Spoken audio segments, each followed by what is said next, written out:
காஞ்சிபுரத்தில் தனியார் திருமண மண்டபத்தில் விடுதலை சிறுத்தைகள் கட்சியின் மண்டல செயற்குழு கூட்டம் நடைபெற்றது.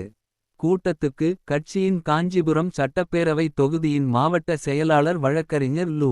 அருள்நாதன் தலைமையில் கட்சியின் நிர்வாகிகள் பலர் ஆகஸ்ட் 17ஆம் தேதி நடைபெறும் தமிழ் தேசிய எழுச்சி மாநாட்டுக்காக மொத்தம் 18 லட்சம் ரூபாய் நிதியை கட்சியின் தலைவர் தொல். திருமாவளவனிடம் வழங்கினர். நிதியை பெற்றுக்கொண்ட பின்னர் அவர் மேலும் பேசியபோது.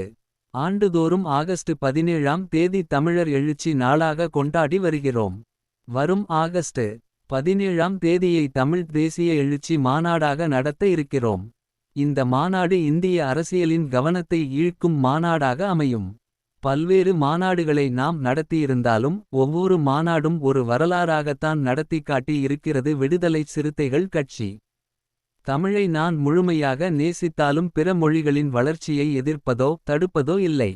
திராவிட அரசியலை முற்றிலுமாக ஒழிக்க பெரியார் காலத்திலிருந்தே பல முயற்சிகள் நடந்தன. பாஜக எங்கள் கொள்கை எதிரி என தவேகவும் திமுகவும் கூறுகிறது. இந்த இரு கட்சிகளும் ஒன்று சேர்ந்து பாஜகவை எதிர்க்க வேண்டும் என்று சொல்வதில் என்ன தவறு இருக்கிறது. ஜாதி இல்லாத இந்தியா உருவானால் தான் உயர்வு தாழ்வு இல்லாத இந்தியா உருவாக முடியும். மத அடிப்படையிலும் மொழி அடிப்படையிலும் இந்தியா சிதறிக்கிடக்கிறது. திமுக தோற்றுப்போனதும் அதிமுக சிதறடிக்கப்படுவதும் கவலையாக உள்ளது. ஏனெனில் அவை இரண்டும் ஒடுக்கப்பட்ட மக்களுக்காக குரல் கொடுத்த இயக்கங்கள் என்றார் அவர். இந்நிகழ்ச்சியில் விடுதலை சிறுத்தைகள் கட்சியின் நிர்வாகிகள் மற்றும் பொறுப்பாளர்கள் கலந்து கொண்டனர்.